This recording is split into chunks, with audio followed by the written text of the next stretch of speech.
It's me again. I figure I do a little anecdote and to give a warning about something.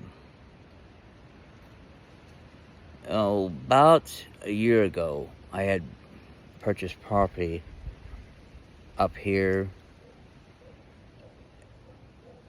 in the Ozarks, and it was something else. I've had to learn a lot of things the hard way because of basically being naive, never bought virgin property before and everything, and I was pretty surprised at the outcome that came from all this. But let me get to the story so you understand what's going on, and to give so you can give an idea what not to do.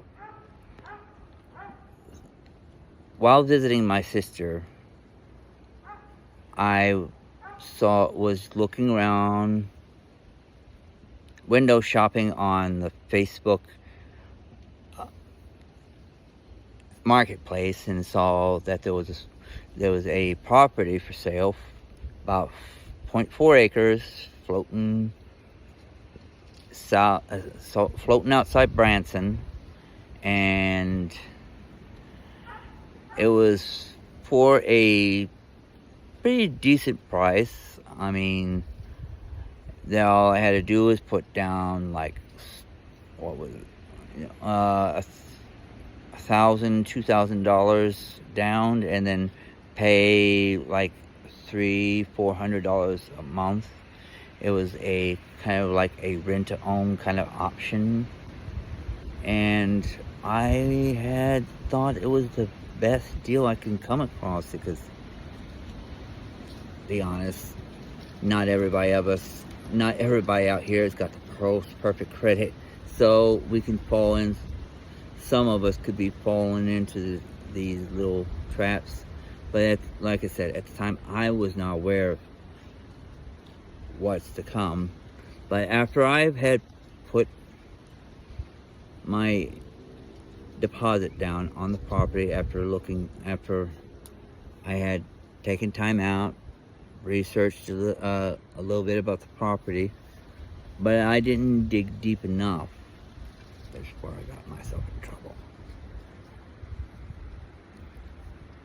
And it wasn't until after I had made my deposit that I started really digging, trying to figure out, doing estimates on how much it would cost to put a septic tank and putting the pole cost in and all that. And that's because this is out in the sticks. It's not in any city whatsoever. I mean, I was still got the novelty of buying property with no restrictions, and it wasn't until after I started doing some digging and doing my homework, after I had made that deposit, started putting more money down on it, that I had realized that there's a little bit more to the story than what I was not aware of. You see, in order for any house or anything to be put down and for it to be livable, you can, even if it is just a camper or mobile home or whatever you want to stick on these properties out here, you gotta make sure you get an approval with the county sewer district. Correction. I'll get back to them here in a minute. You gotta get approval from the environmental board, and make sure that you're going to be able to put septic tank in. And when I found out that 0.4 acres is too small, almost it's possible, it's doable, but it's a little bit small, and that I did not know this, but it was going to cost me $30,000, and that's the low end, to put a special septic tank on this property. I mean, I was shocked. And that was just part of the problem. It's like, I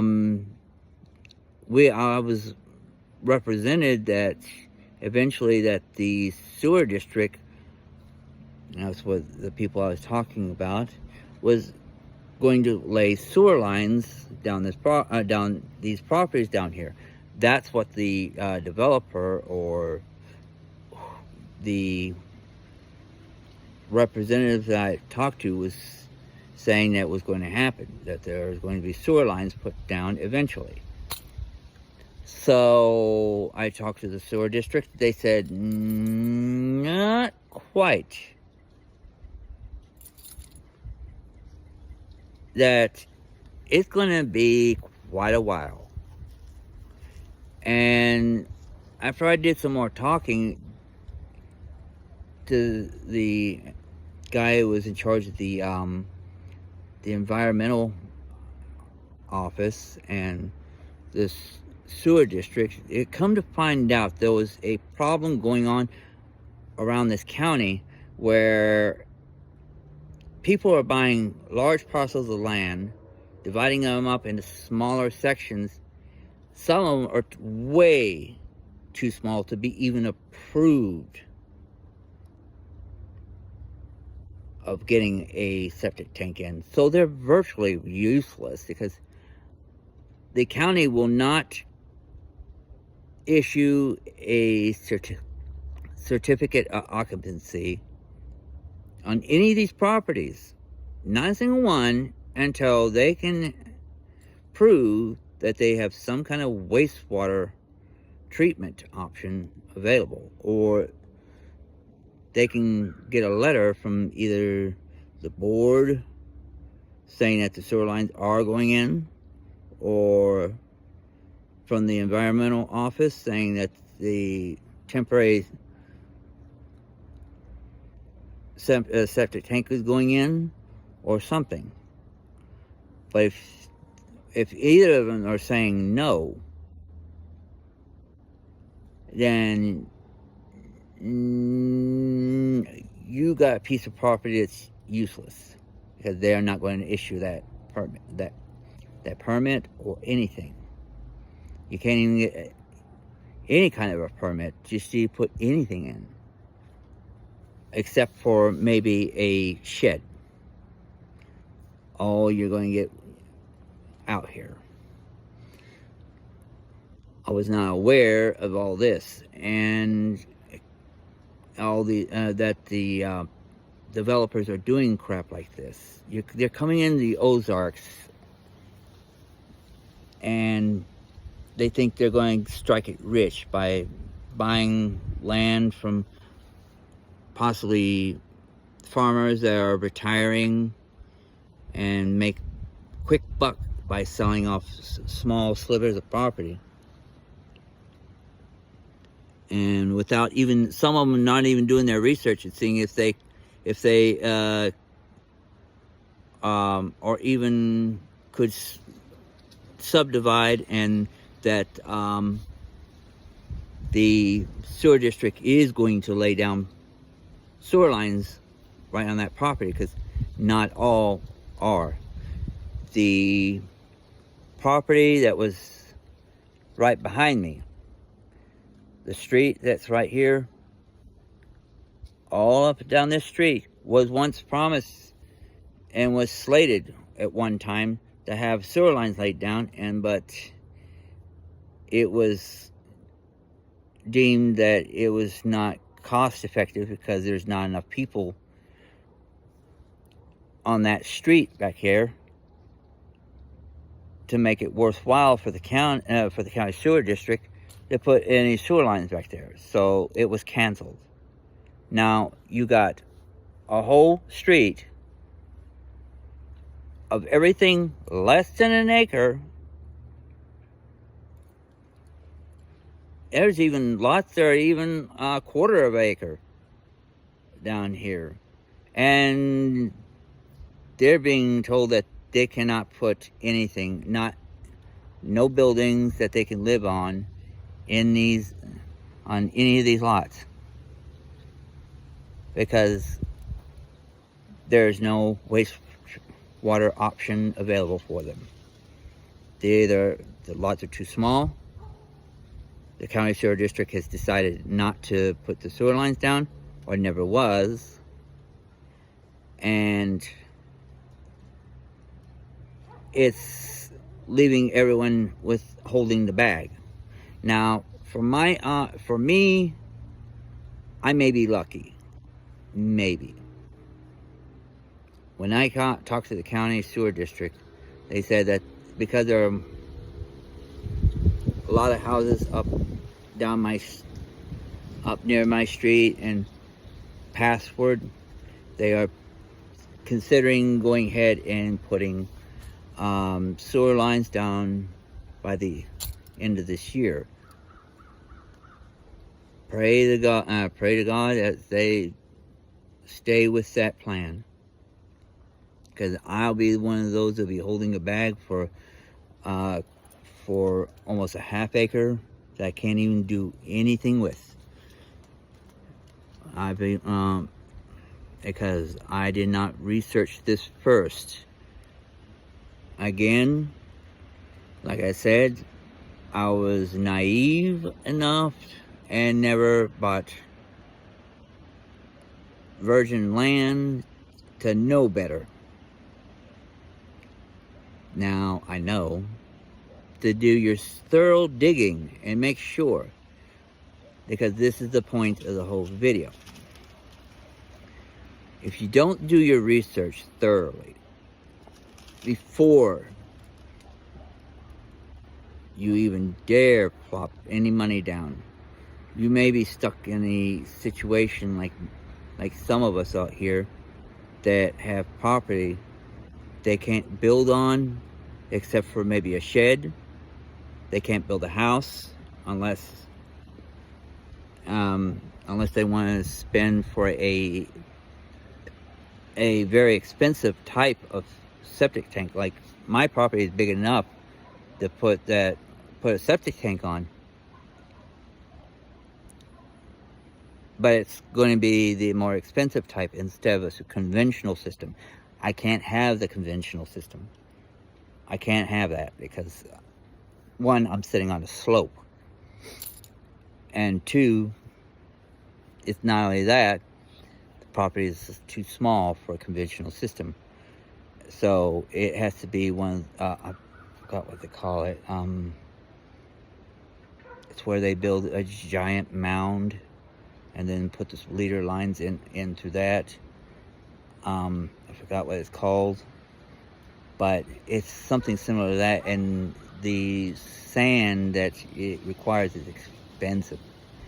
So that's, and I'm sorry for rambling, but the point I'm trying to say is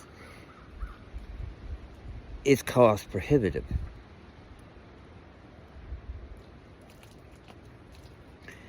And not every property can qualify for that.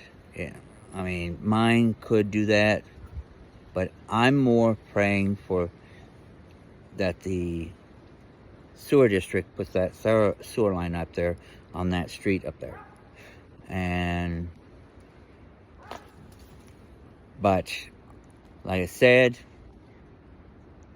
there are people that have been bamboozled, or the property developer or the real estate agent or whoever who put the property posted online or for sale, or posted it for sale, didn't exactly represent the property well enough to some of these people out here that bought property.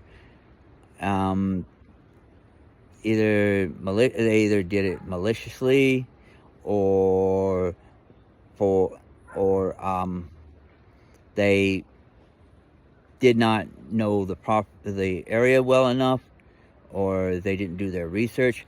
All I'm saying is that there's going to be a lot of empty land here with no houses, even though there's lots here that are owned by people. Like I said earlier, a lot of this may never be developed as long as that problem persists. Now, I think this really sucks. That some developers get greedy like this, come out here to the Ozarks, think they're going to make their fortune subdividing these properties, and don't give a hoot who they hurt whenever they don't stop and realize them subdividing into half-acre lots or quarter-acre lots, and come to find out they can never have a house put on them of any type, because they didn't care to research that, or they intentionally leave those details out. So the point I'm trying to say is, make sure you do your research. Don't end up like some of us out here that are left holding a bag with property that many of us may not be able to do too much with. But I'm just annoyed about that, how people could do something like that. But this the way the world works anymore. Scams are on the all-time high, and they will do anything to make you lose your money. So be on alert, and be careful when buying property. Make sure you do your thorough research, even down to what ifs. If you buy, what if you buy the property and you do this, you do that? Are you going to be able to do this? Are you going to be able to do that? Make sure you check that out thoroughly. Don't get yourself so hyped up like I did, and say, "Ooh, good looking property in the middle." I mean, I'm glad I got hyped up because I'm only 2 miles from a lake. But just getting hyped up on little stuff like that, or because you got this, that, and another that seems so good, you gotta make sure you check out the negatives. I did not check out the negatives, and now I'm just praying that I didn't make the biggest mistake and make a biggest fool of myself. And I hope everyone out there learned from my mistake, and make sure you do not buy property of any type from anyone, no matter how good that deal looks, without doing the thorough research, and make sure that they aren't trying to pull a wool over your eyes. And please be careful out there. Stay safe. God bless.